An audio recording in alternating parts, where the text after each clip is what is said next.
I don't know why I keep opening like that. I mean, I guess it's just because, like, it feels cool.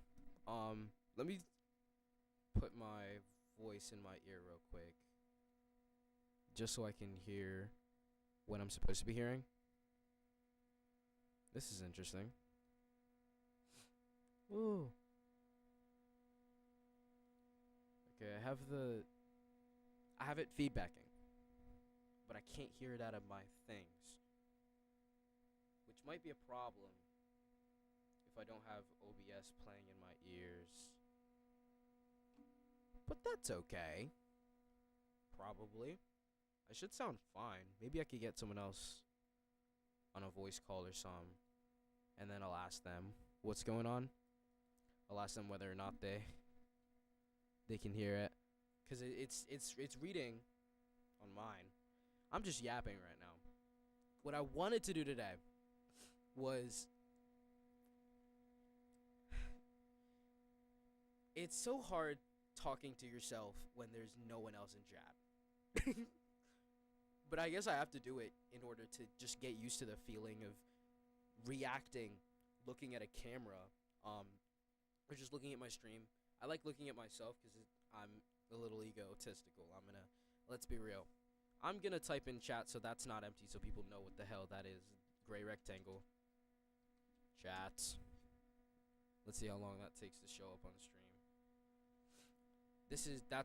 That would be a latency, or would that be a latency on top of a latency?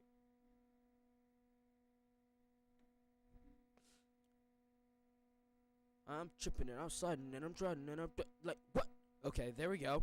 Alright, we've got the one chat from me. And put a little heart out there. Okay. Yay, I love myself. Alright. What I wanted to do was this. I love this guy. He's great. Third Eye Tyrone. Shout out to him. Hopefully he gives a shout out to me, because this guy's goated, and I have like no concurrent viewers. Suggestion. Open the studio. What's going on in the studio? Is it what? OBS is weird. I do not like OBS. I do not like it. Green eggs and ham. I do not like them, Sarah Am. Not with a mouse. Not in the house. Not with a boat. Not on a moat.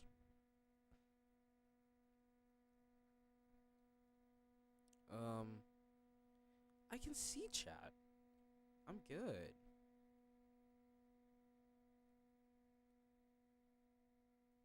Alright. We'll do that then. I guess that works. Cool. Moving OBS, moving chat into OBS and having that there. That feels a little better, I think, because then I can open up my camera if I need to. If I need to go and edit something, I go like, boop, boop. I'm getting distracted. Who told me to mess with my camera settings? I'm not even in the full screen, so you can't even see what I'm fucking doing. I'm just like... Alright, so I'm gonna close that. Back into OBS. Where'd all this stuff on the side go? Don't matter. Let's watch the damn video, bro. It's metaphysics. I'm a metaphysics kind of guy.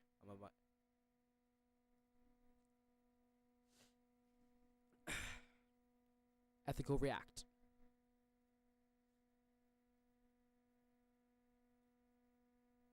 What does it mean to be special?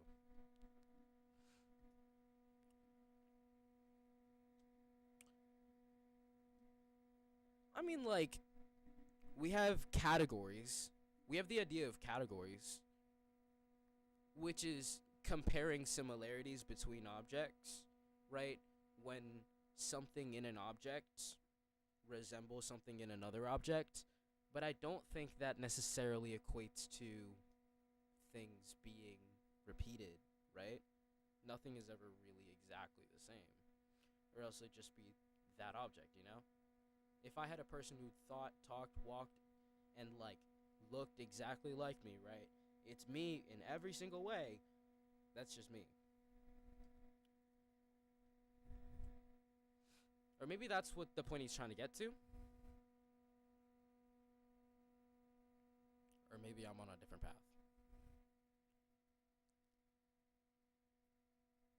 Hmm.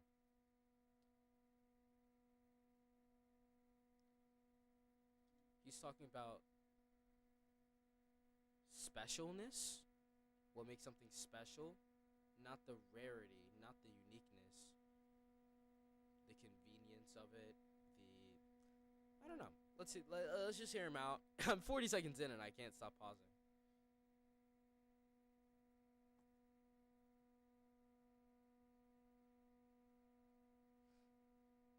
Truth.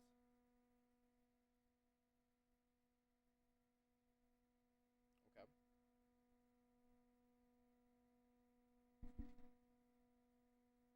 Yeah. Um, Nothing is ever really a binary. Nothing is ever this or that. I just wanted to throw that in there.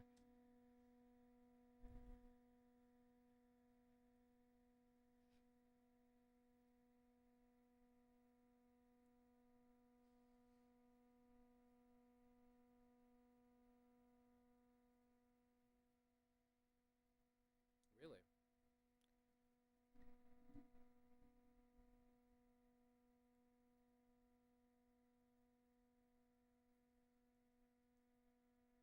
Hmm.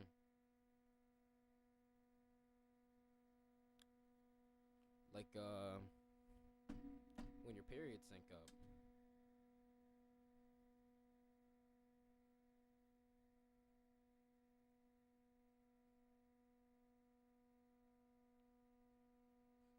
Really?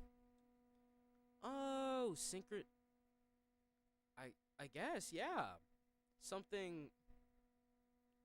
Maybe he's trying to get at like a something feels special because it relates to you. It synchronizes with you, kind of thing, right? I have an emotional attachment to my pet, for example. I don't have a pet, but if I did, I'd have an emotional attachment to them, right? And they are special to me because we have a bond, we have a connection, we are synchronized. If that's what he's trying to get to, I get that. Um, but this guy, he does go off the walls a little bit. Maybe I just end up agreeing with him because I can barely understand him, or maybe I understand him too well for my own good, or maybe I'm just like a yes man.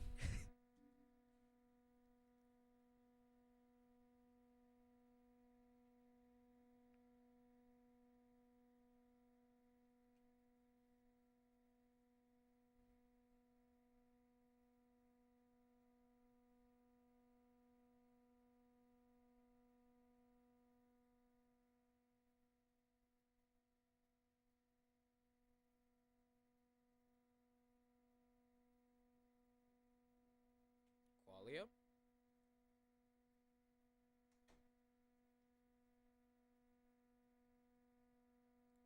That's what Jesus said. He who has ears to hear, let him hear. Anytime he'd give a parable. Um, yeah, maybe he's getting at qualia here, which is a whole nother concept. Maybe I'm gonna get to a point, and then when I hear something that I'm like, oh, I don't like that, or oh, I really like that, I reply, because that's kind of how reactions are supposed to work a little bit. But I feel I feel like being a yapper today, so I'm gonna vocalize my thoughts. Everything that comes into my mind is being said out this mouth, said out this motherfucking mouth.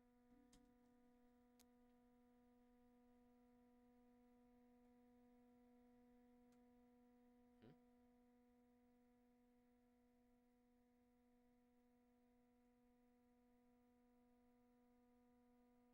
Mm-hmm.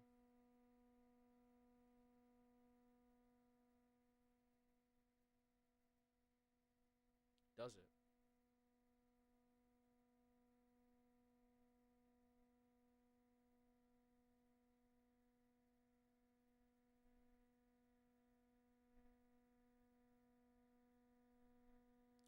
Yeah,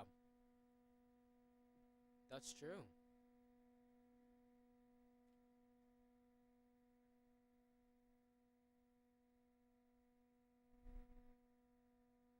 The chaos is a pattern we can't per hand. Yeah.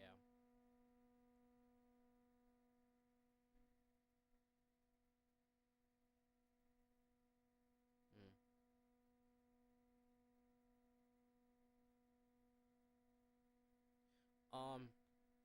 Yeah. No. Just like I think a simpler way to describe what he's trying to say here. I don't know if he's gonna use this idea, but the idea of a chaotic system, right? Go back to. We're gonna mute him real quick. Go back to that little double pendulum there, right? You see, it's got one anchor here, right? And then another anchor here, and a free floating point here, right? This one is like the patterns we like, the stuff that makes sense, the stuff that follows rules that we have given the world, like logic, like this and that, right? Like reason, follow our truths, right? And the other one seems chaotic, seems messy because it's not something that we can inherently understand, right? But it's still following a predetermined path. The whole point of a double pendulum is that when you drop it, literally any little change, right? And it will have like a crazy wild pattern that you can't predict, right? But that prediction is determined by the conditions in which you drop it. You dropping that pendulum is going to dictate how it flows, but when you drop that pendulum, you have no idea where it's going to go, right? You are throwing the plane, making it move, doing the thing. The plane has no agency there, right? The double pendulum has no agency there. Chaos is not free will. But what it does tell you is that even systems that are not predictable, even systems that we don't feel neatly fit into our idealistic box of how the world should be slash is, right? Even when it doesn't fall into that, it's still following patterns. It's still doing stuff. Our idea of a pattern is not the only type of pattern that can exist, right? Patterns are fundamental. Patterns are systems or shapes, right? I like to use the word systems because I feel like that encompasses a bit more of what the concept is. The word system to me, just the regular Merriam-Webster dictionary definition, I just looked it up like a hot second ago. Systems, and I've got a video planned on systems there, and I'm pretty excited about that one. I think that one's gonna be a doozy. It might actually get some views, right? System. Don't mind me using a Koja. I got woke over the summer. Settings of things working together as part of a mechanism or interconnecting network or a complex whole, right? That's what a system is, right? And in this definition of pattern, it's not just things that are repeating, it's things that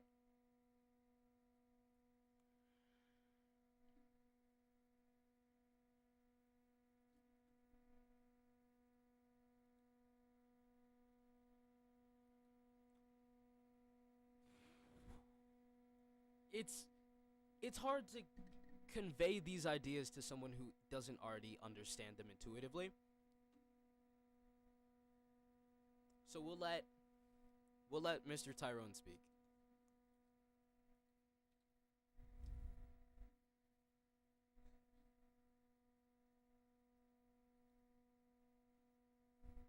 If I remember what I was trying to say, I'll say it.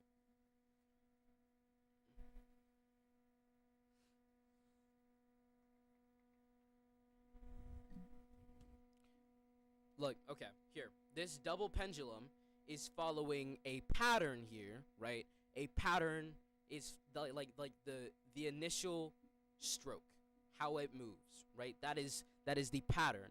How it is built, that is also a pattern here, right? You have dot, line, pattern, right? The mechanisms that underline the idea of a double pendulum, right, dictate its patterns. The system and the patterns are interlinked, almost one and the same, right? The pattern of dot, circle, dot. Whoa. dot line dot line dot, right, is a group of entities, right, 3 dots and 2 lines, right, which are arranged, organized, right, to complete a certain function, right? That's really what a pattern is. It's an organization of elements. If something is organized in a manner that we can look at and we can see and we can be like, yeah, that's a pattern, right? Then the brain recognizes that and intuitively feels, yeah, this is reality. I like this because it is comfortable, because it is familiar, right? Because it is on our level of complexity. Go maybe like a level or lower down. Say something like a cell, right? A cell can only comprehend the stuff that is in its level of complexity, right? We can't comprehend what it would be like to be a cell, right? But we know its life. We know it's living, right? We barely know what a cell is, where it comes from, type shit. You know what I mean? But we are able to recognize it because it is a pattern similar to our level of thinking, right? It usually goes like it's a barrier, right? Because you can think of like an ecosystem as like a living organism, right? No one's real, not a lot of people do, but you can like extend your brain to push that, right? The same way you can extend your brain to say, yeah, every animal is conscious, right? You can say, yeah, ecosystems are living. Like, you can say they're all living, right? But no one could understand the concept of, like, oh, the entire Earth is living? No, that doesn't make sense, right? People wouldn't say, oh, DNA? That's alive? No, that doesn't make sense, right? Maybe it's factual, maybe it's not, right? My observation is that as the levels of organization progress or degress, right? Either expand or either grow, you add layers to the Russian nesting dollar, you take them away, right? Move too many layers away from your first one, and we have to abstract for us to recognize the pattern, right? We take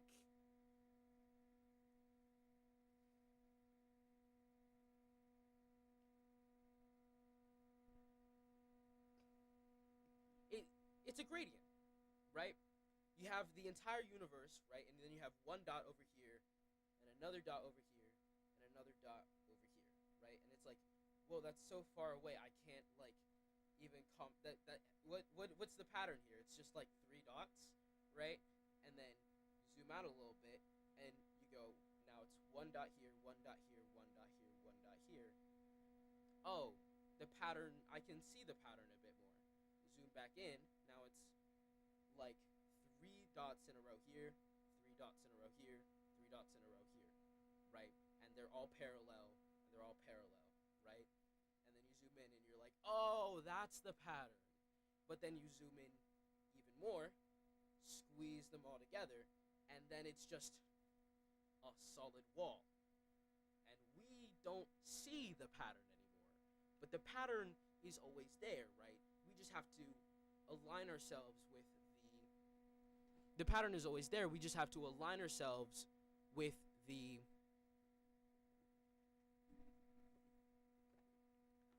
level of simplicity, right? We have to abstract. We have to take away a few points when it's zoomed in all the way to be able to see the actual pattern, right? And when it's zoomed out, you have to make a mental image of what it could kind of look like, right? When it's zoomed all the way in to where it's literally just 1 dot, right? It's like, I guess I could see how that's a pattern, but I don't see where the pattern is outside of it. Like, I could imagine that, but I'm not detecting that, You know, that's why people are so in unable to think of life, unable to think of the universe as a collective being, as God itself. The universe meaning everything that is, which might also include a multiverse, but uni means everything. Whatever. You want me to say omniverse? That sounds so corny. I sound like a freaking comic nerd. Alright.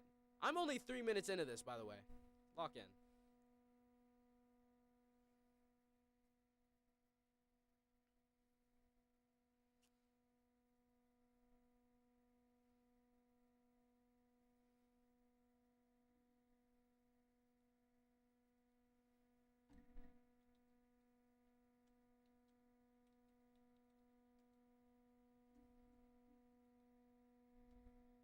Um, yeah, if you have like any set of like integers, set of just like points, that is a system necessarily.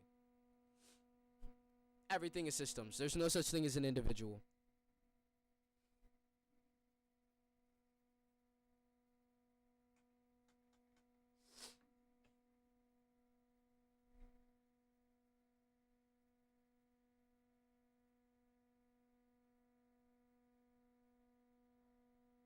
Right. Oh, he's just talking about qualia right now. What is what the idea he's trying to convey is like there's a barrier to objective reality, right? It's and it's by the limits of the our abilities to have senses. You know, it's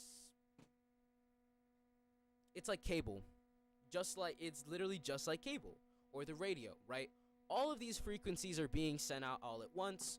All of those radio waves and or like stations are being played all at once, all together, right? But sitting here at the human level, putting them all like that, we wouldn't be able to see any of those individual patterns. See how I'm so clever, right? We wouldn't be able to see any of those because they're so small and there's so much information. It's just it's all too much information crammed for our brains to be able to digest all at once, right? For our level of consciousness to be able to comprehend, right? However, if we then dial back, right, and move into an organization level that we can see, right, just one channel at a time, right, and then you have a channel for what you can see, which wasn't actually like what necessarily happened, right? The pixels are different colors, right, as like the skin was. It's just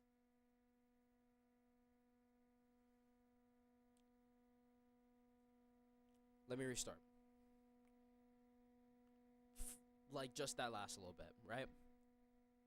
You are tuned in to this one frequency, right? This one channel, this one way of seeing the universe, right?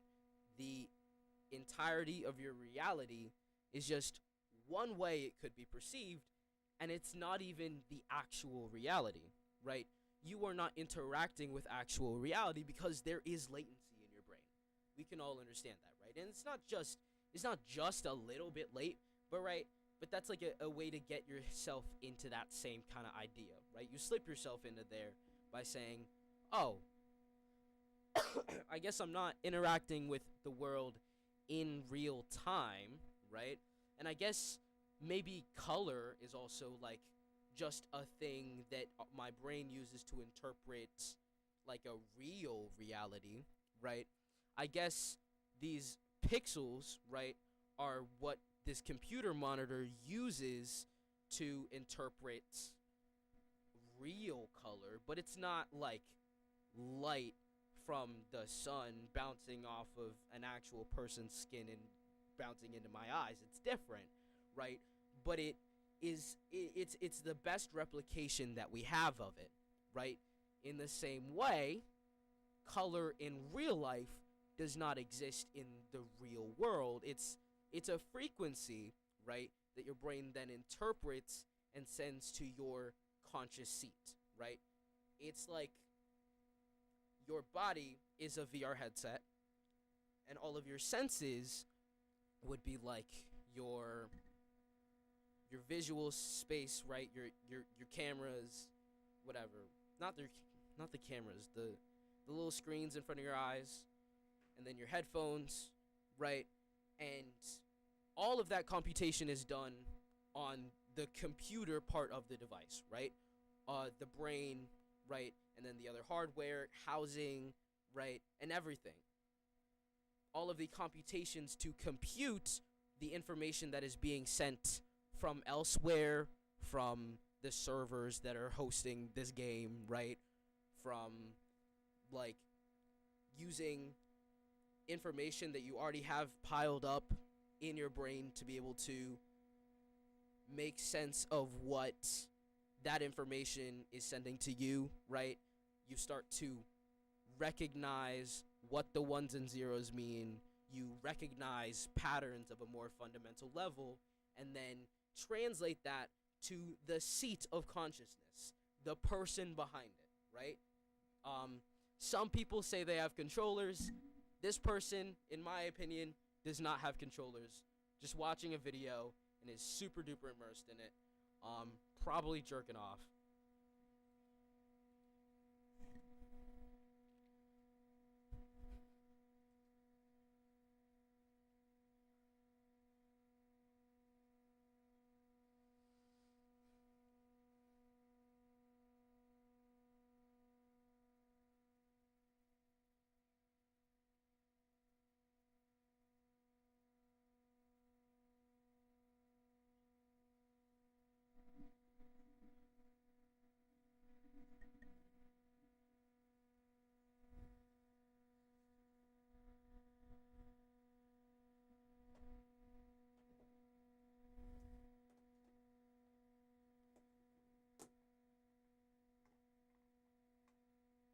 Our understanding of story? Is it a byproduct of our direction of entropy?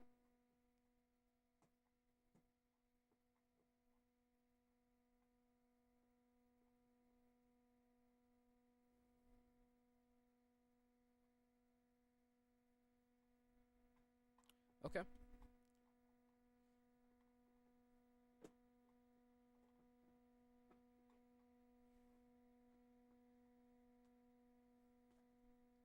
I think storytelling is communication. Every communication is necessarily telling a story. Saying anything is telling a story.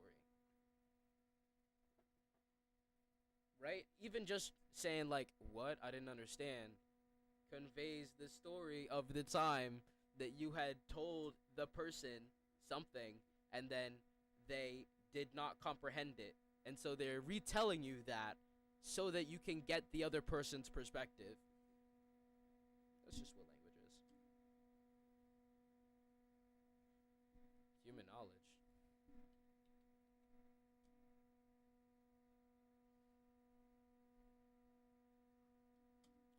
This is how I view the world, as a vast, interconnected... I'm getting ahead of myself. I'm not letting him speak.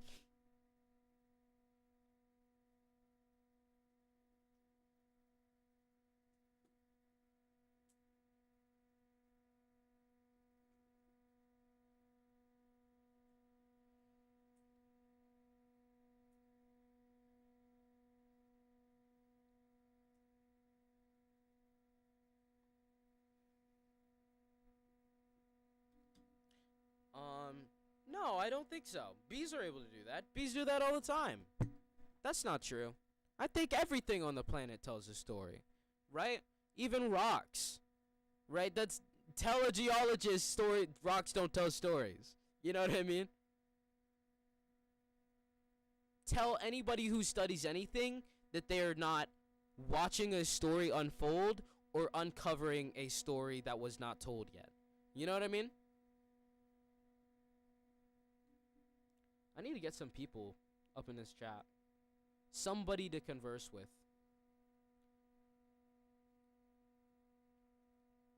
I'm just gonna chill in VC until somebody joins.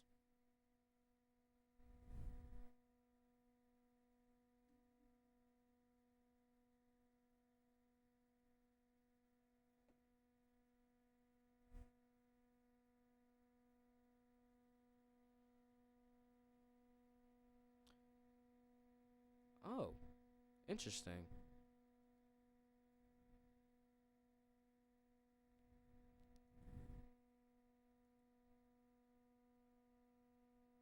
Children, they genetically have some sort of aversion to white cats. It's passed down via genetics. But for us, we Weird. do this via language. I You had no have idea there was no children and you audio that whole tell them time. I'm about so a white sorry. cat. And we historically accomplish this via stories. You'll have children, you'll read to them that there once was a little boy. He saw a white cat, and the white cat attacked him. And via this storytelling, it has some sort of I need to hard watch it, but I don't think circuitry in our I. brains to I where think I had a we bit of can easily context of what remember I it. understand. We are hard. You'll read to them that there once was a little boy. He saw a white cat, and the white cat attacked him. And via this storytelling, it has some sort of hard circuitry in our brains to where we can easily remember it. Huh. We are hardwired for it, so Hardwired much to the fact for that if I storytelling. try to get you to remember something and it isn't in the form of a story, you'll have a hard time doing it. This is why we all don't like to read textbooks. And the quintessential nature of the human animal is some sort of storytelling creature. The same way that fish swim, the same way that birds fly, human beings express stories. And storytelling could be, I don't think it's it just is human beings. accomplished via the arts. It could be poetry, painting, anything. When you apply this veneer of storytelling over life, you can quite literally see that everything around you is a story. Yep, Everything there it is is. art. Winter, spring, summer, and fall is a story.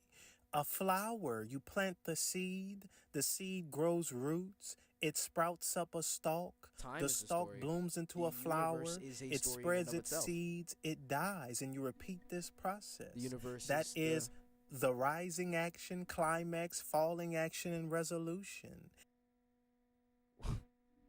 Okay, look. Okay, writer. Damn. Damn. All right. Now this is yeah, the universe in and of itself is fundamentally just one big story. And I think we need people to think more like that. I think people already think like that. I think that's pretty common knowledge actually. Now that I'm like thinking back on it, this isn't like new information yet. So I'm just gonna keep. Everything that we perceive follows this pattern. And there are stories unfolding within stories unfolding within stories Systems on systems on systems on systems on systems. unfolding. And it's kind of like this fractalized Yeah, it infinity is. It's that the fractalized. Yeah. flowers are doing it, the field of flowers are doing it, the ecosystem is doing it, the Yep. humanity itself is doing it. Human history is some sort of story that's unfolding. And when you actually can see all of this, you have these eyes that Carl Jung is talking about.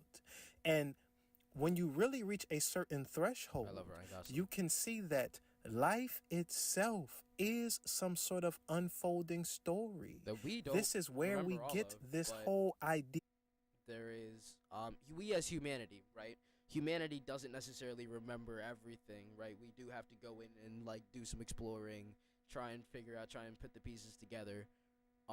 But I do think life is a much more interesting story than like even that we know of right now, and it's so interesting already. Just like looking at how things came to be.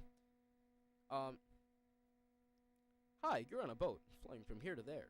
Idea of, if you want to call it God, I have no idea. Hi, you're on But a it's rock floating in almost as space. if Pretty the cool, huh? human being has this puzzle piece, this whole idea of unfolding story. This is where we get this whole idea of, if you want to call it God, I have no idea. But it's almost as if the human being has this puzzle piece in its hand. It was born with this puzzle piece in its hand. And the only thing that seems to fit it is that there is some sort of storyteller. Whatever you choose to call this entity. We're in a story. A novel cannot spontaneously come about. A novel needs an author. This is well enough, right? That's not like a crazy statement, right? But it's like, we're not a story. Well, that's just cause how we define it. I guess yeah, that's true. We define it in a way that is able to be interpreted by us in ways that allow for a certain mode of conscious awareness, right? I think that's one of the nuances when it comes to metaphysics, especially. Wow, that's a terrible freeze frame. Damn! Okay. Anywho, when it comes to metaphysics, especially, the nature of, like, the way that we converse is different to the way that that we converse in, like, regular conversation, because it's not necessarily about the definitions, right? The definitions that we use are a framework for us to talk about a deeper thing that we are trying to communicate that, like, doesn't have words. It's not a thing that has words. We are looking at this part of the sky and trying to put constellations to it so that we can understand what is happening, right? But it's not exactly true, right? But if we look at it more closely, and the more information we can dig out of it, the better we can have a bigger picture of it, right? That's what science is. And metaphysics is a like philosophical science, but it's still a science. Metaphysics is just as much a valid science as any other science.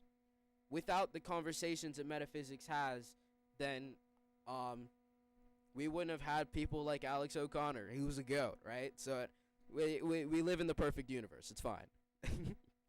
That cannot be named. There is something causing everything to happen. And when you Yeah. That's the conversation specifically, right? When it comes to metaphysics, we overlap like a lot, right? I have this concept of like a systemic reality. He likes to use the word patterns, right?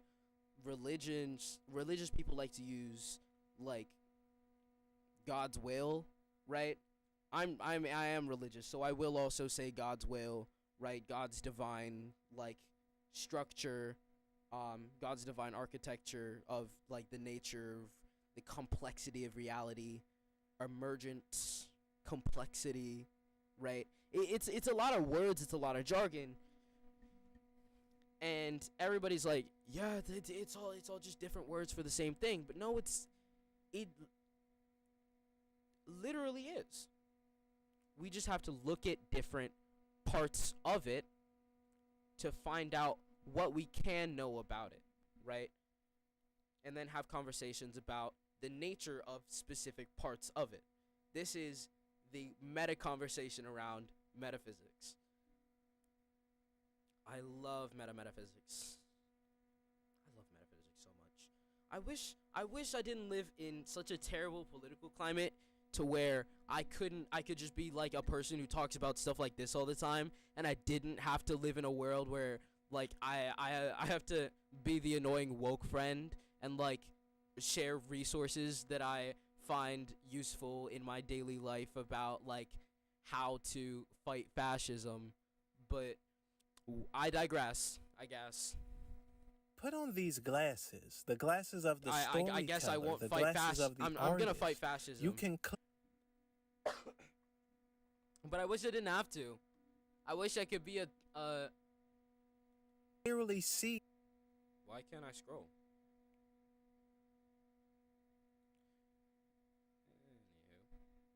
Anywho. Yeah, I wish I could be Third Eye Tyrone. Someone said in Buddhism there's this idea of a storehouse consciousness, and it keeps track of all experiences and knowledge. And I've started to reach conclusions that Jung's perspective, collective unconscious, and the world itself are all one and the same. Yeah, as I think Jung trying to put it like within words that academics like to use. No, I think Jung had it right. I use the term collective subjective sometimes. And I guess I could understand the perspective of Jung when he did say there was a collective unconscious before I necessarily really like looked into it and reasoned with my own like apparatus and the resources that were available to me at the time of hearing about this, right? And in the conversations that I've had with myself there, it's a realization that it's not like I'm physically connected to someone else, and that connection to me and someone else, I can feel that person's thoughts, and I can feel that person's thoughts, right? If you were to be a part of a collective consciousness, you wouldn't literally know what everyone else is thinking, right? You are not the highest level of that collective consciousness. If you are a part of a collective consciousness, you are going to act as an individual, right? And that collective consciousness is going to act as the collective system, right? No cog thinks it's the entire clock. I think that's where the conflation is, right? When we say everyone is God, right? We're not saying that every single little, like every single person, every single body, every single like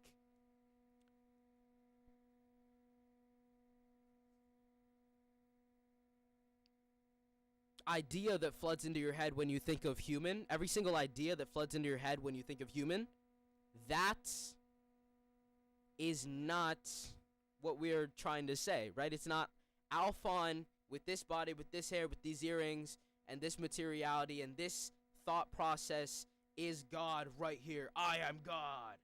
You are God.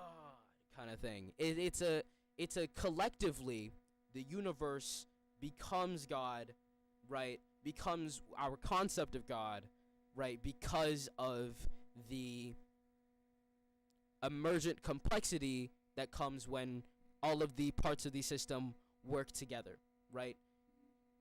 And there is a self-awareness of it. The best way to think about it is putting yourself in the shoes of a cell, right? Have you ever seen the show Cells at Work, right? Those cells would think of the body as like a house, right? A bone as like that's just dirt, right? That's just rocks, right? That's just the structure that which we live on. These like tissue, I mean, I guess it's built up of like also stuff that is like fundamental to the where we are. I guess like it is made up of cells, that wall, and I'm a cell. But then again, right, you're made up of atoms, the walls are made up of atoms, and you don't seem to have a problem with that, right? And you don't seem to have a problem with calling the walls not a part of you, right? So why do we extend that to a cell, right? A cell which can't see a larger pattern that we can see, right? We are at a larger perspective. We cannot overlay our perspective on something that is at a lower, not cognizant level necessarily, but lower tier, on a more, on a smaller portion of the fraction, right? Of the fractal. I wish I could put images as I talk, like this guy's doing. Maybe if I had like an AI thingy that like just tried to conceptualize what I was thinking in live time and put that on screen, that'd be great. The synchronicity all around you, that what synchronicity is, it is essentially the various plot points to your life, or in other words, it is something that advances your storyline in some sort of way. It's kind of like this term special that I used. It is something that is so exceedingly rare while simultaneously being exceedingly relevant. If you want to use Occam's razor, talking about logic, if you want to use Occam's razor, the simplest explanation is that it was somehow meant for you to perceive it.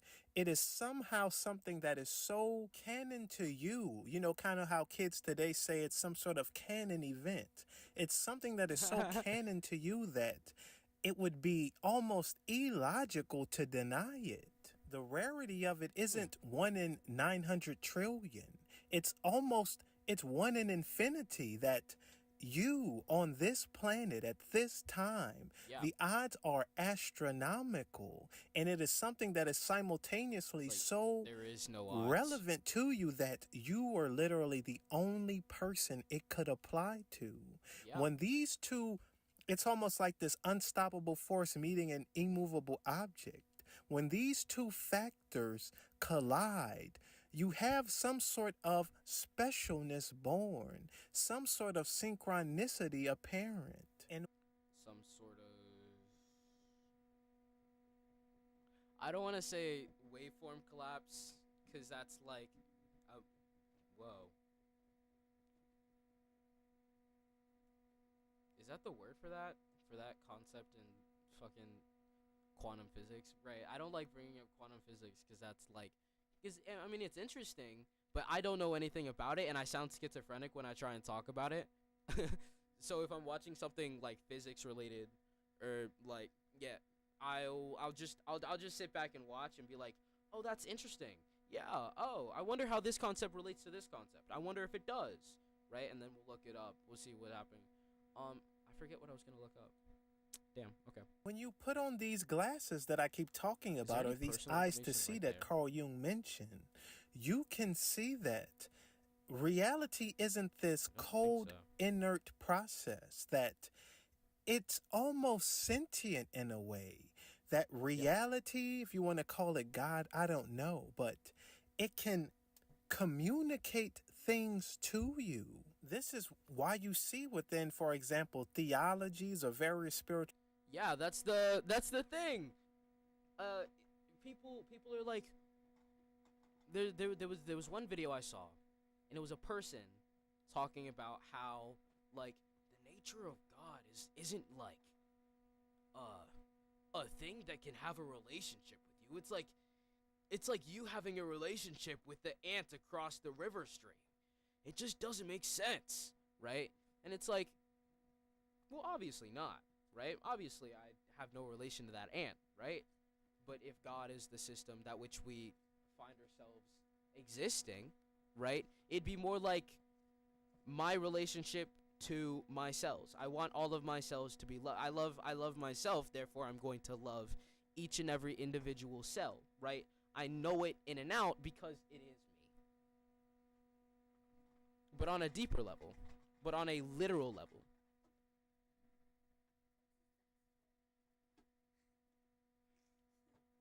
It's a toy that gets you off.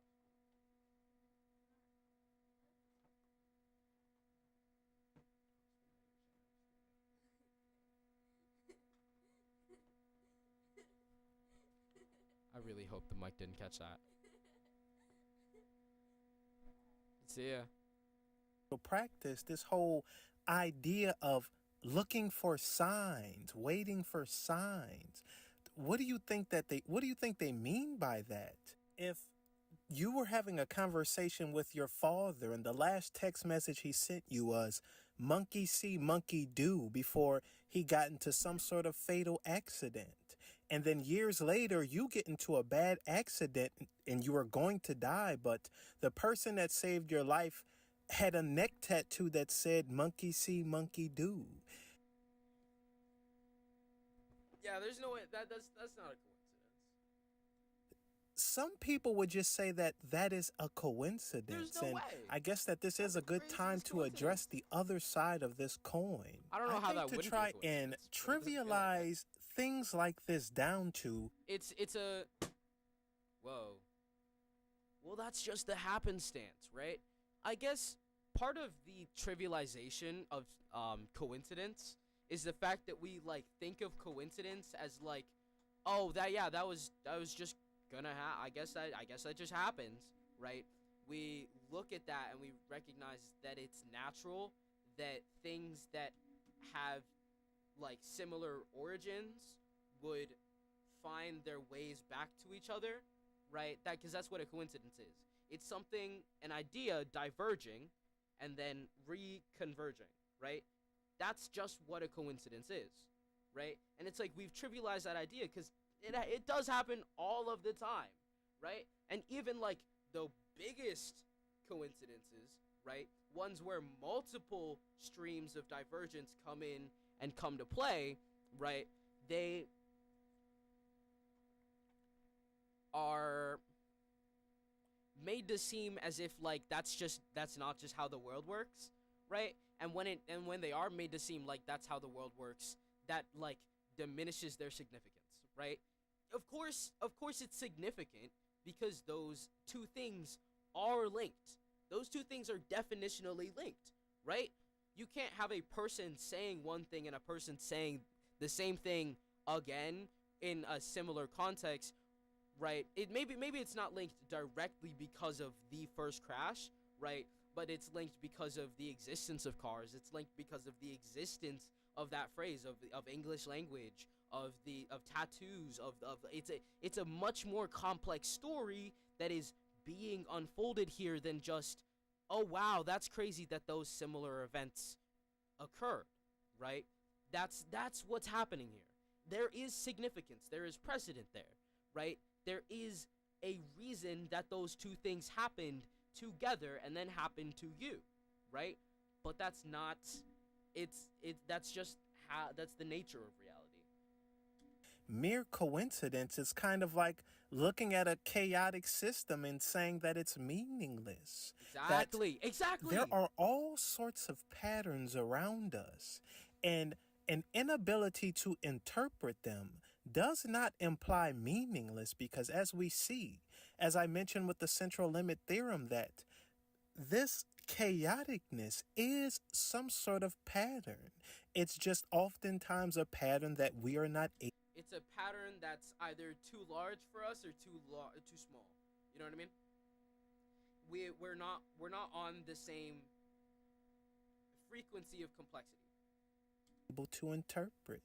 The smaller patterns would be no, yeah, because too much information gets compressed.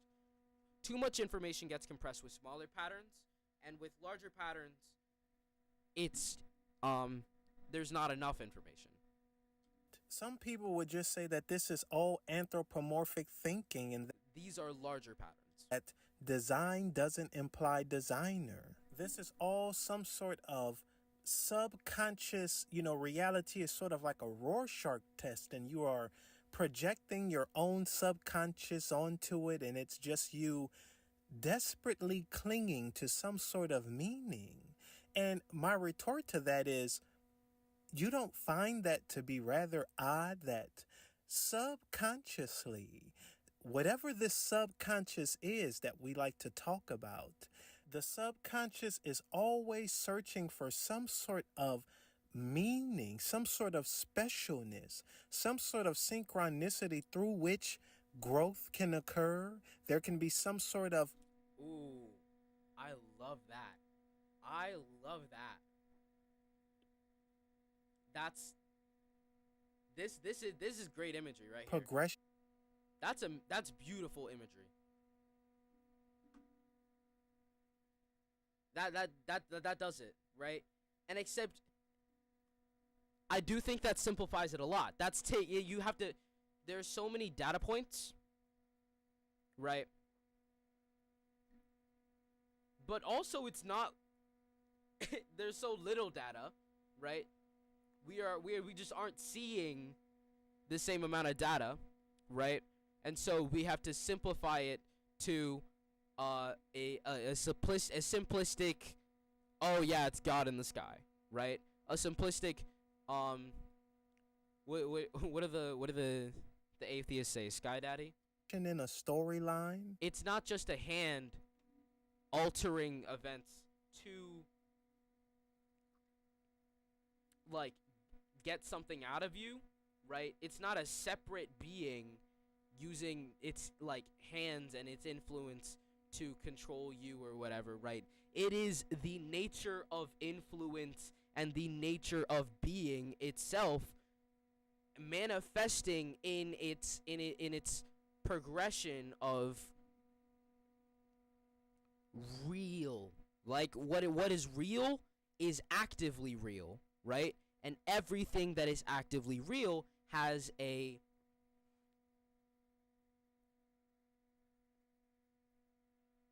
process to it. A process which is self-referential but never self-replicating, right? No two things are the exact same, right? Even asexual reproduction is often like the way that changes is mutations, right? And even then, right, even if it was the exact same, like the literal the same DNA, the same like way that like the same place that let's call it a jellyfish, right? The same place that jellyfish grew up in, right? If everything was the exact same, it would still be different across time, right? And if it was like, oh, take a parallel universe, if everything was the exact same across the parallels of like the branches of space-time, right? What would be the difference there? It's the exact same universe. It's literally just branched twice, right? What's the difference? Oh, it's like a meta concept of like four-dimensional space, or it's not a place, but it is a place, or it's like, then that's the difference. That's the difference. If you were to have two of the exact same thing, you have the same thing. Nothing repeats itself, right? And therefore, the stories that we tell have iterations, right? Like that's the process of evolution. That's the process of of history, right? That's the process of a story. That's the process of the universe, a changing through iterations of time, right? That's what frame rate is. That's what it's that's what the nature of being is, and that's what the nature of God is, if God is all being all at once, right? That the same way within microbiology. And in the same way that when I want all of my cells to be doing better, I am going to eat better. I'm going to do better exercise. I'm going to try and like keep good hygiene. I'm going to try and like promote gut and brain and mouth microbiome health, right? I'm going to do what I can to promote my well-being, how I feel as like a being. I'm going to say, yeah, I feel great, right? I'm going to do what I can to promote that for the collective good of the entire system, right? Of if I want my liver to be healthy, right, I'm not going to start drinking, right? Or I'm going to stop drinking if I were to have started drinking, which I have not, and I will never. Fuck alcohol. You know, cells, they respond to chemotaxis. Fuck There alcohol. are Fuck alcohol. certain cues within a cell's environment that tells it where to go, through which growth can occur. There can be Didn't some we just sort see of the inverse of progression in a this? storyline. That the same way within microbiology, you know, cells, they respond to chemo. Oh, yeah, about the process. The process isn't linear either. It's a process of processes merging, diverging, and re-emerging, right, in different ways and conversing together and talking to each other, right? Where you have a mountain, right? And there's glaciers, not glaciers. There's a bunch of ice on the top of the mountain, right? As you get closer to the bottom, it gets warmer, and so the ice starts to melt and forms rivers going down the mountain, right? And those rivers then go out and flow into each other and flow out of each other and then flow largely, right? And just go and diverge and they converge. It's a ginormous system of rivers that collectively is just a it's water. It's just all the water that there is.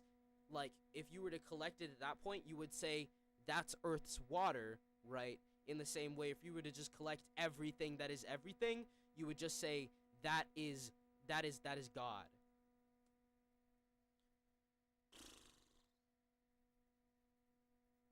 Every lifetime is this same process of rivers of like individual like life streams, and they cross and they like intermingle and they twist and turn, and like that's how knots happen, right? And when you braid two lives together, twisting is a pretty common one, right? I think a reason a lot of them unwrap is probably because you twisted them a little wrong. You know what I mean? I've never actually seen like a I guess a family would be like a braid, right? That's just how networks work. We think of networks as like a static thing, right? This person connects to this person, connects to this person, connects to this person, connects to this person, connects to that person, right? But now take that image and flip it sideways to now it's like a flat thing right here, right? But you still have the points, right? And then extend it in 3 dimensions. And now they're not points, they're lines. And these lines will move through this thing, right? And this axis right here that I just created is time. Is the ability to process. Taxis. There are certain cues within a cell's environment that tells it where to go and what to do.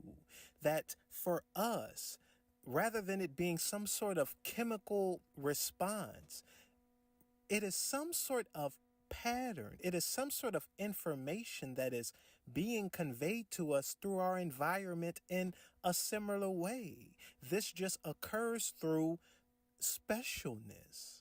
And perhaps to some sort of microcellular organism, a chemotaxis or some sort of chemical factor in its environment appears to it the same way synchronicity appears to us. And as I've way, this just occurs through specialness. And perhaps to some sort of microcellular organism, a chemotaxis or some sort of chemical factor in its environment appears to it the same way. Ah, that's clever. That's so clever. That's a great way to put that. Yeah. If you're a bacteria and you're with your pack of bacteria going to attack a person, right? Going to overtake that, right? And it's just like, damn, I can't work in these conditions. I can't live in these conditions, right? And it's just like, I guess I can't attack in these conditions, right? And therefore I will die. And it's just like, damn, we picked a really bad day to fight off this infection. To be a pathogen, right? Um, a cell in the lungs might say, if you're a big smoker and you're a cell in the lungs, right? You might think the nature of being a cell in the lungs is to be damaged, to have tar there, to this and that, right? But that's not necessarily the nature. That's just because of the attitudes of the larger, like, brain structure which controls the body, right? The brain structure being the only one who can communicate with a larger understanding of it, right? The larger understanding itself, thinking that it is in and of itself an individual in the same way that, like, you could think of a cell as an individual, right? Or I guess the inverse. But also, the most intelligent cells are the ones exploiting the resources of the body for its own means, for its own goals. We got like 3 minutes left, bro. Synchronicity appears to us. And as I've always said on this channel, that perhaps we are just I'm such a cells of a greater organism, that if you want to call it deity, God, Tao, I don't know what to call it. Gaia would just be Earth.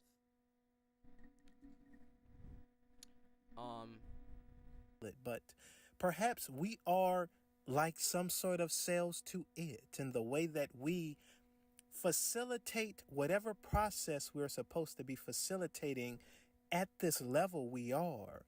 We accomplish it via what's called meaning. We are always seeking out meaning, the same way animals seek out food, the same way microcellular organisms are looking for chemical factors in its environment to induce some sort of response. Because at the end of the day, it's all just information being translated from reality. It is information that is present within reality that is taken in by some sort of organism which induces. Wait. Think of the brain like a computer in the most literal fucking sense, right? The brain is literally just doing the computations and then performing the actions, right? If there was no monitor, a person could still hypothetically, like, use the internet, right? But first they need an OS, right? They need an operating system, a conscious, like, mode of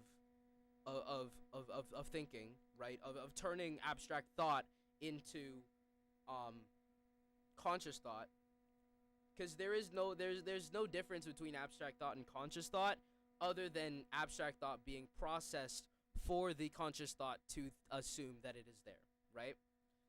But the thing about what was he saying?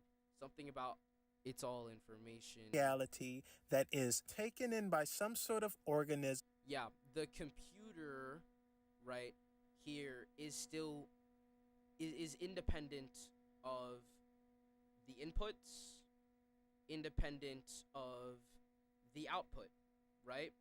The input being the decisions being made, the thoughts being had, all of your what you would call free will, right?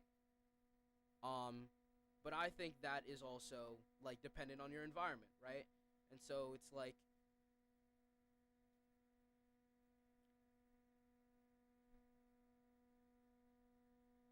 if you had a video game character and you like did some crazy coding to have your live stream chat control the movement of your player, right, is dependent on the influences of each individual sell in that thing.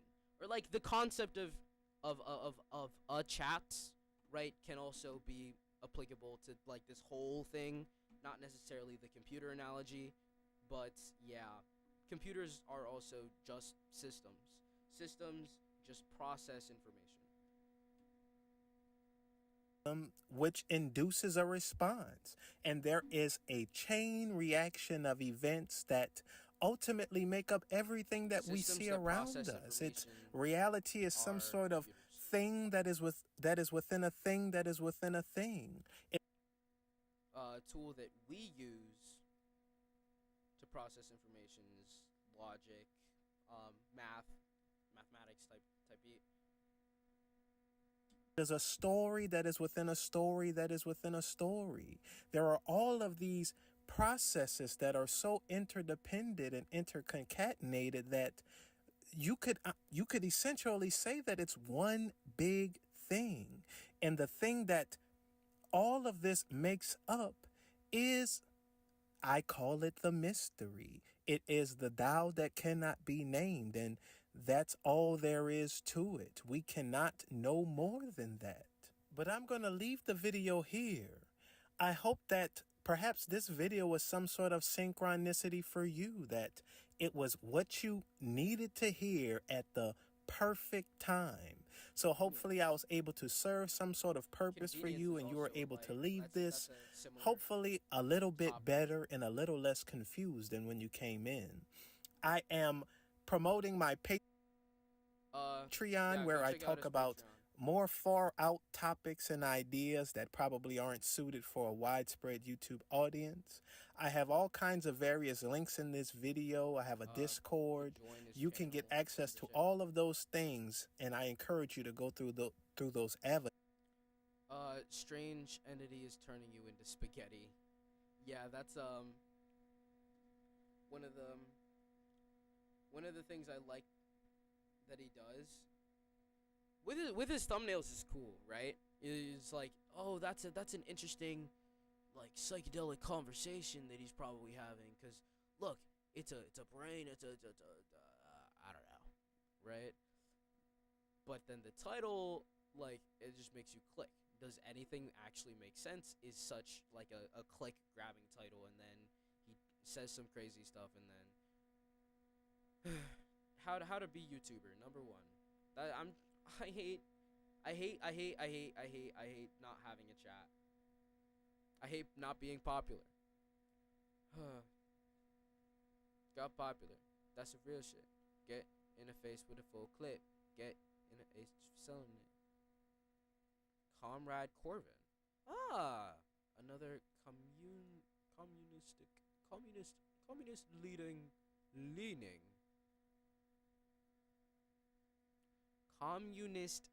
leaning metaphysics enjoyer. I'm happy our stories overlap. Aw. Dude, your content is life-changing. I'm not kidding. This is coming from 100% of my heart. This summarizes everything I've been learning about my events, my own life unfolding. Literally yesterday I was telling my daughter that we need to learn and become as literature students, analyzing our lives as books. Every frame, everything attached to our lives, we look at symbolically happening. I like that. That's cute. That's a great, yeah, reflect on everything. The observer is observed by who? You wake up, go about your The observer is observed. day, think your thoughts, feel your emotions, and everything seems normal. But here's the question. Who is actually experiencing all of this? If your mind is constantly generating thoughts, worries, and judgments, who is the one listening? Most people go their entire lives without ever questioning this. They just assume the voice in their head is them. But is it? Is it? Because the moment you start investigating, something strange happens. Most people think they are in control of their mind. You're schizophrenic. But if that were true, I love schizogram. why does the mind so often feel like it's controlling us? Have you ever noticed that you don't choose your thoughts? You don't. They just show up, some familiar, some random, some completely unwanted. You don't sit down and say, I'll think about this next. It happens automatically. And sometimes it feels like your mind is your worst enemy. You want to focus, but thoughts distract you. You want to be happy, but doubts creep in. You want to sleep, but your brain won't shut up. So the real question is, if you... Ooh, those look nice. Thank you. How much are those? Cheap? Yeah? That's good. That's what I like to hear. Yeah. That's gonna fit. These are gonna go well with a lot of the stuff I wear. Really? Is it gonna fall apart type cheap? Very cheap, like all the way down. You got a bargain bin? Let me guess, $10? No? Even lower? Damn! In this economy, that you just stole that. You just stole that. No, basically, that's what happened.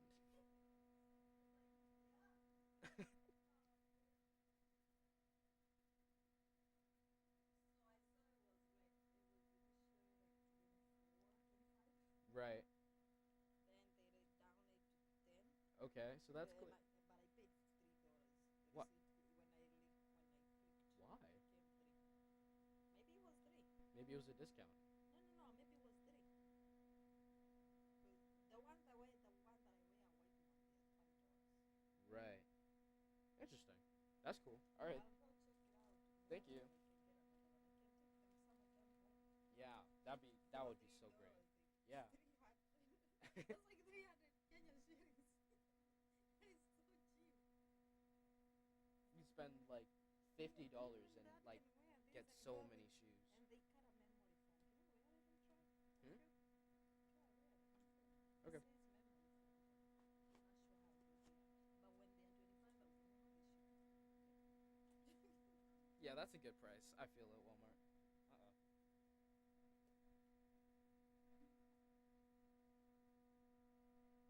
Yeah.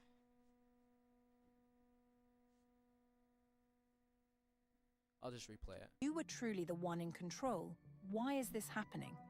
Why can't you simply decide to be calm, peaceful, and happy at all times? Because the you that you think you are isn't actually you. Most people live trapped inside their thoughts, believing them to be real. But thoughts are not reality. They're just stories, narratives that shape how we feel, how we react, how we see ourselves.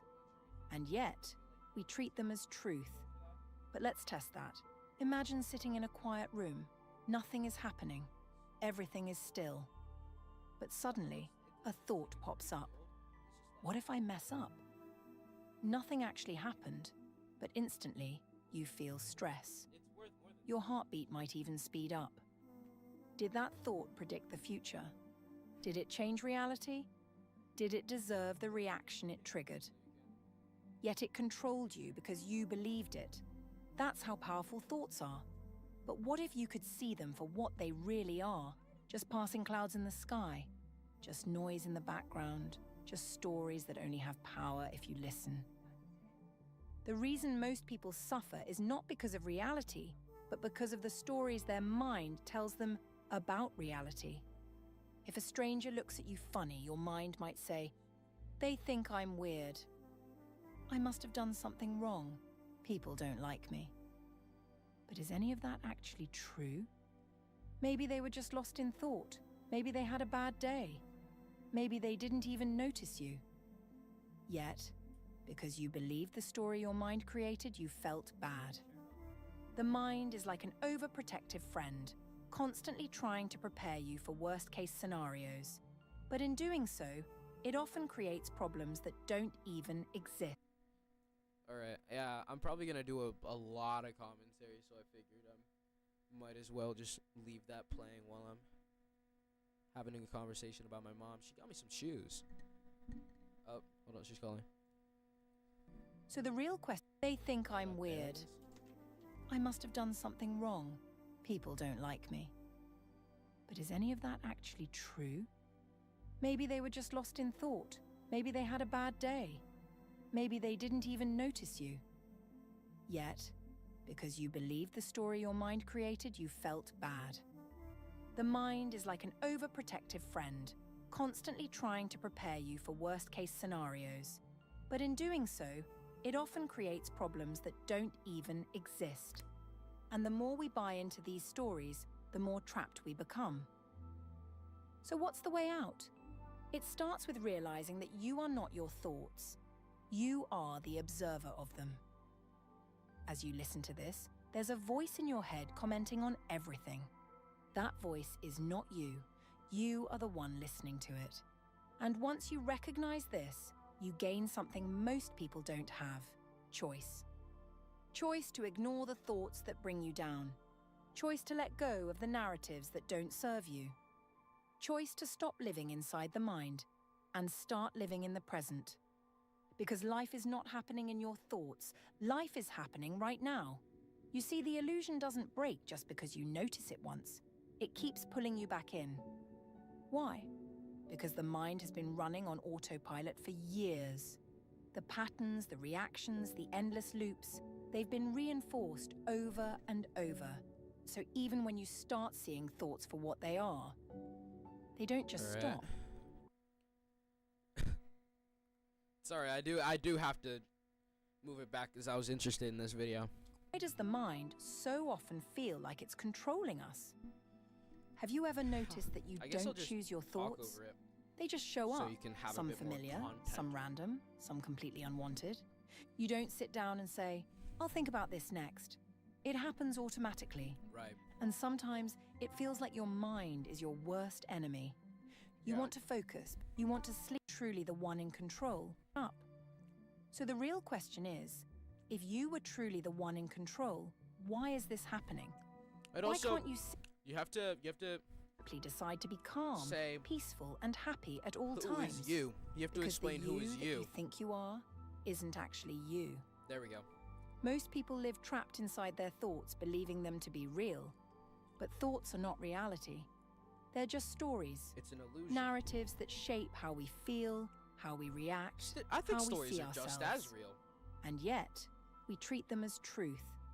But let's test that. Imagine sitting in a quiet room. Nothing is happening. Everything is still. But suddenly, a thought pops up. What if I mess up? Nothing actually happened, but instantly, you feel stress. Your heartbeat might even speed up. Super stressful. Did that thought predict the future? Did it change reality? Did it deserve the reaction it triggered? Yet it controlled you because you believed it. That's how powerful thoughts are.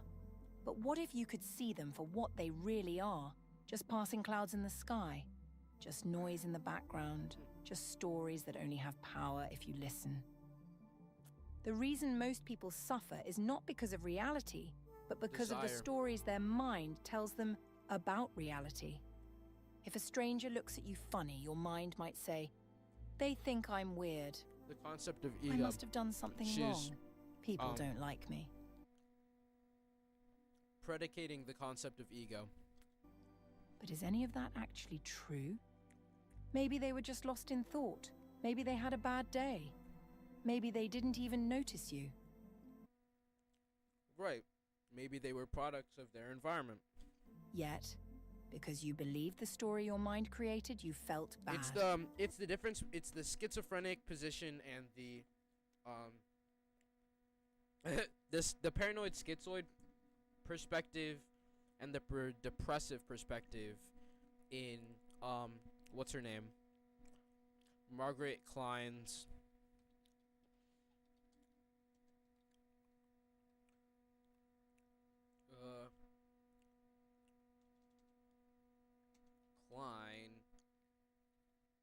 Margaret Klein's was it Margaret Klein? I don't remember what her first name was. I'm just gonna look up Klein's theory of position.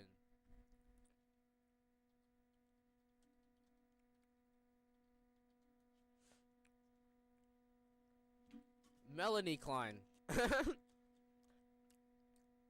Was that sexist of me?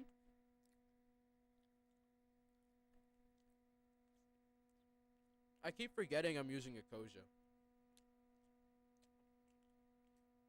kind of corny, but they plant trees, I guess. It's not about the trees, though. There was that one tweet. I don't even know if I'm signed on to Twitter on my Mac. I don't remember the last time I used Twitter. But, I remember, maybe it was on Instagram. There was one tweet where a person was talking about what they were. Someone was talking about Mr. Beast and the trees, and then someone else is like, it's not about the trees, right? It's about, the entire ecosystem, right? The trees, we literally have more trees on Earth than we have planets in the solar system, right? Planets, no, I mean stars in the galaxy, right? And then everyone tried to ratio him, and he got ratioed a butt ton by a lot of people. But that's true. That's just a fact. We can look it up, but like, I don't feel like doing that right now. Melanie Klein's theory of position.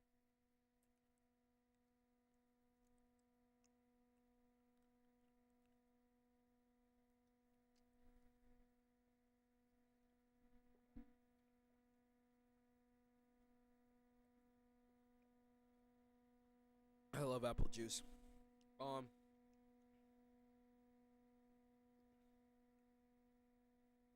Yeah, let's read this real quick.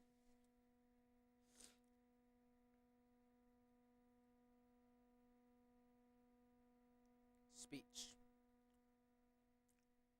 The term paranoid schizoid position refers to a constellation of anxieties, defenses, and internal and external object relations that Klein considers to be characteristic of the earliest months of an infant's life and to continue to a greater or lesser extent into childhood and adulthood. Contemporary understanding is that paranoid schizoid mental states play an important part throughout life. The chief characteristic of the paranoid schizoid position is the splitting of both self and object into good and bad, with at first little or no integration between them. Klein has the view that infants suffer a great deal of anxiety, and that this is caused by the death instinct within, by the trauma experienced at birth, and by experiences of hunger and frustration. She assumes the very young infant to have a rudimentary, although unintegrated ego that attempts to deal with experiences, particularly anxiety, by using fantasies of splitting, projection, and introjection. The infant splits both his ego and his object and projects out separately his loving and hating feelings, life and death instincts, into separate parts of the mother or breast, with the result that the maternal object is divided into a bad breast, mother that is felt to be frustrating, persecutory, and is hated, and a good breast, mother that is loved and felt to be loving and gratifying. Both the good and the bad objects are then interjected, and a cycle of reprojection and reintrojection ensues. Omnipotence and idealization are important aspects of this activity. Bad experiences are omnipotently denied whenever possible, and good experiences are idealized and exaggerated as a protection against the fear of the persecuting breast. This binary splitting is essential for healthy development as it enables the infant to take in and hold on to sufficient good experience to provide a central core around which to begin to integrate the contrasting aspects of the self. The establishment of a good internal object is thought by Klein to be a prerequisite for the later working through of the depressive position. A different kind of splitting, fragmentation, in which the object and or the self are split into many and smaller pieces, is also a feature of the paranoid schizoid position. Persistent or enduring use of fragmentation and dispersal of the self weakens the fragile unintegrated ego and causes severe disturbance. Klein considers that both constitutional and environmental factors affect the course of the paranoid schizoid position. The central constitutional factor is the balance of life and death instincts in the infant. The central environmental factor is the mothering that the infant receives. If development proceeds normally, extreme paranoid anxieties and schizoid defenses are largely given up during the early infantile paranoid schizoid position and during the working through of the depressive position. Klein holds that schizoid ways of relating are never given up completely, and her writing gives the impression that the positions can be conceptualized as transient states of mind. The paranoid schizoid position can be thought of as the phase of development preceding the depressive position as a defense against it and also as a regression from it.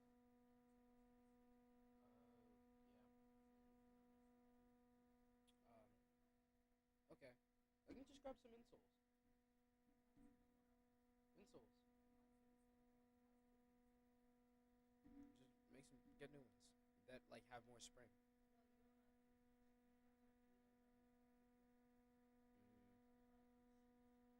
Well, then you're just passing the problem along to the next kid who's gonna wear them. That's fair.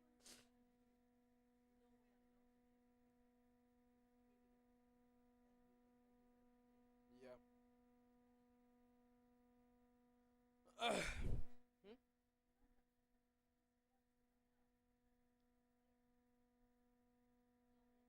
It depends. I don't really care. I'm not really looking for shoes right now. I'm looking for pants. I've got 3 pairs of pants that I really like and cycle through. And then I've got some other ones that I use when I don't have any of the other ones. But I can't really make the fits work unless I'm just not going anywhere. Then I just wear like sweatpants. Anywho, thanks for the shoes though. You said you were gonna take them to Kenya.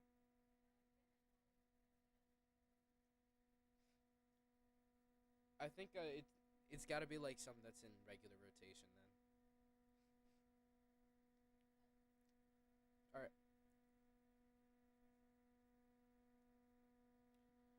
Um. Yeah. I think I can just. Cool. It's the same one. I was literally gonna go right back to this one. I wonder what the significance of the shapes here. Oh, the good and bad, right? This is entirely good and everything around it is bad, and this is entirely bad and everything around it is good kind of thing, right? And it's like oh no, it's like they're integrated, the good and the bad, and the people are in there too, right? Merging together into one, right? Into a collective, into a shape, right? That's integrated, and you can tell it's one even when there are breaks, kind of thing. You can tell of the integration. Before we read that real quick, I did want to mention this bit, a different kind of splitting fragmentation, which the object of the self are split into many smaller pieces that also feature the paranoid schizophrenic schizoid position.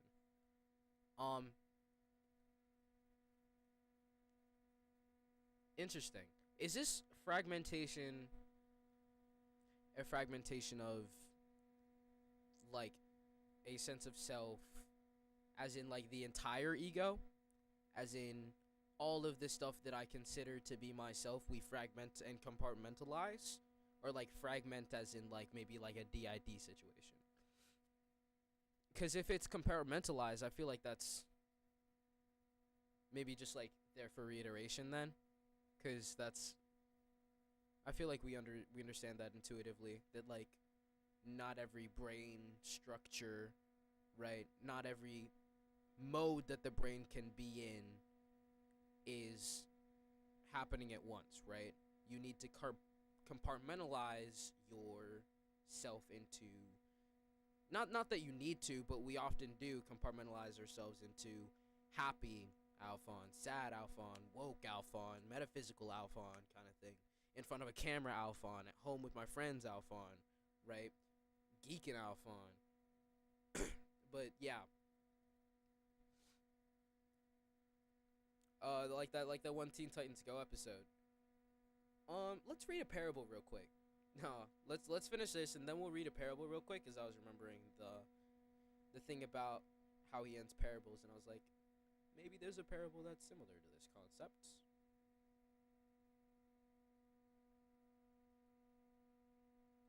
Depressive position is a mental constellation defined by Klein as central to the child's development, normally first experienced towards the middle of the first year of life. It is repeatedly revisited and refined throughout early childhood and intermittently throughout life. Central is the realization of hateful feelings and fantasies about the loved object, prototypically the mother. Earlier there were felt to be two separate part objects, ideal and loved, persecuting and hated. In this earlier period, the main anxiety concerns survival of the self. In the depressive position, anxiety is also felt on behalf of the object. Yeah, If the confluence of it's, loved and hated figures can be born anxiety begins to center on the welfare and survival of the other as a whole object, eventually giving rise to remorseful guilt and poignant sadness linked to the deepening of love. With pining for what has been lost or damaged by hate comes an urge to repair. Ego capacities enlarge, and the world is more richly and realistically perceived. Omnipotent control over the object, now felt as more real and separate, diminishes. Maturation is thus closely linked to loss and mourning. Recognition of the other as separate from oneself encompasses the other's relationships. Thus, awareness of the Oedipal situation inevitably accompanies the depressive position. Emerging depressive anxiety and pain are countered by manic and obsessional defenses and by retreat to the splitting and paranoia of the paranoid schizoid position. Defenses may be transient or become rigidly established, which prevents the depressive position from being faced and worked through. The term depressive position is used in different but related ways. It can refer to the infantile experience of this developmental integration. More generally, it refers to the experience, at any stage of life, of guilt and grief over hateful attacks and over the damaged state of external and internal objects, varying in level of felt catastrophe on a scale from normal mourning for loss to severe depression. The term is also loosely used to refer to depressive position functioning, meaning that the individual can take personal responsibility and perceive him or herself and the other as separate. Shoot, I was kind of hoping that it would. Let's let that replay, just in case someone else like didn't have some, because I needed to look something up real quick. Depressive position is a mental constellation defined by Klein as central to the child's development, normally first experienced towards the middle of the first year of life. It is repeatedly revisited and refined throughout early childhood and intermittently throughout life. Central is the realization of hateful feelings and fantasies about the loved object, prototypically the mother. Earlier, there were felt to be two separate part objects, ideal and loved, persecuting and hated. In this earlier period, the main anxiety concerns survival of the self. In the depressive position, anxiety is also felt on behalf of the object. If the confluence of loved and hated figures can be borne, anxiety begins to center on the welfare and survival of the other as a whole object, eventually giving rise to remorseful guilt and poignant sadness linked to the deepening of love. With pining for what has been lost or damaged by hate comes an urge to repair. Ego capacities enlarge, and the world is more richly and realistically perceived. Omnipotent control over the object, now felt as more real and separate, diminishes. Maturation is thus closely linked to loss and mourning. Recognition of the other as separate from oneself encompasses the other's relationships.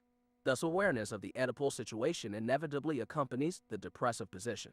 Emerging depressive anxiety and pain are countered by manic and obsessional defenses and by retreat to the splitting and paranoia of the paranoid schizoid position. Defenses may be transient or become rigidly established, which prevents the depressive position from being faced and worked through. The term depressive position is used in different but related ways. It can refer to the infantile experience of this developmental integration.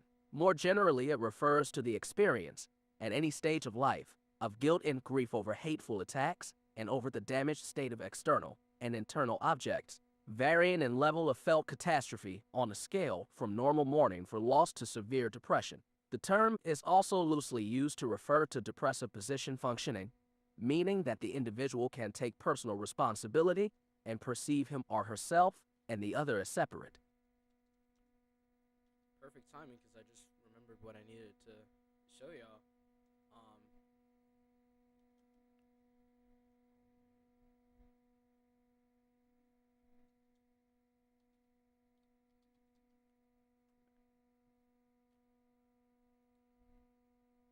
Here. This article right here. The Four Quadrants, a map of all knowledge. Ah, fuck that. I love this guy. You're great, bro. But I'm not starting a 7-day free trial because I literally only watched your your video on it, right? Or slash classical education. Interesting. Map of all knowledge.